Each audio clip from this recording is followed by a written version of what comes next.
So we are about to wrap our horse's foot for a foot abscess or a sole wound, and we often use a product called Animal Intex pads. This is a cotton pad and it has some poultice built into the pad. So we soak this just in a bit of water, get it fully saturated. It has a fabric softer side and it has a plastic side. So the plastic side should go to the ground and the softer side that soaks up the water should go right on the horse's hoof, and it's hoof shaped. So it should go on their foot with the flat side towards the heels and the rounded side towards the toe. Other things that we often will use to pad the bottom of the foot and to keep poultice or other things like that we are putting on the bottom of the foot, we'll use baby diapers. So really small ones like preemie diapers, especially for your little ponies and small horses. And you might need bigger sizes for your big drafties or warm bloods. Alternatively, you can use just rolled cotton as well. And we can put this over our poultice pad, our Animal Intex pad, to provide a little extra cushioning, and then we'll put some vet wrap and duct tape over that. For our duct tape pad, we want to first measure our horse's hoof length and width. I like to add about 2 to 3 inches on each end of the measurements because it's always better to have too much pad rather than too little. If it's abundantly too large, we can always trim some off later. Here, Dr. Romer will quickly show how to make either the duct tape square or star. Either works great, whichever is your preference, and practice always makes perfect. If you prefer the square method, we suggest cutting slits in each corner once you are finished, and we will show you how this helps when we are wrapping the foot. So our first step in wrapping the foot is we're going to clean the foot out. We would have already soaked the foot if we were doing that.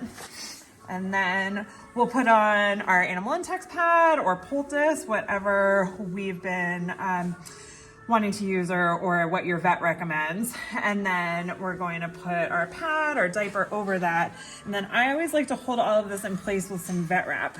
So I start usually at the heels like this and go all the way around, and it's not going to be perfect.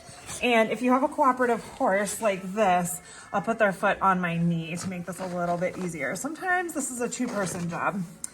And I am in this case putting the vet wrap pretty loosely, not tight, all the way up onto the pastern, because when I put my duct tape boot on, I definitely don't want the duct tape to touch the skin directly because that can be pretty irritating.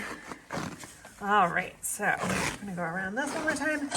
Again, when I put the foot down, I'll show you that I've made sure not to make my vet wrap too tight. It can be pretty snug around that foot, but when I put it down, I can easily get fingers underneath this vet wrap. So it's just providing a layer of protection between my duct tape boot and their skin. Okay, so now I'm gonna put my duct tape boot on. This is how I like to make duct tape boots, but I'm sure you can find half a dozen other ways to make them, and we've shown some other examples as well. So I've made it approximately to the size of this pony's foot. I'm gonna pick up that foot. And with this strategy, because I've cut the corners of this duct tape boot in, I can kind of fold it and conform it to the foot pretty easily. And I will put a little extra duct tape over all this at the end, around the edge of the foot, to make it a little more snug and to catch all those little tabs. And depending on how thick your duct tape is, you might need scissors to cut it if it's not easily ripped with your fingers. And we'll put this down. I'll double check that all of my duct tape is on top of the vet wrap and not touching their skin directly. And that should be good. And now this horse can go out in a paddock and walk around, and we still have some poultice on the foot. So we're still sucking out drainage from an abscess that might be on the bottom of that foot, but it's also protecting the foot from getting any more debris or mud, etc., up into a draining tract and creating a worse abscess situation.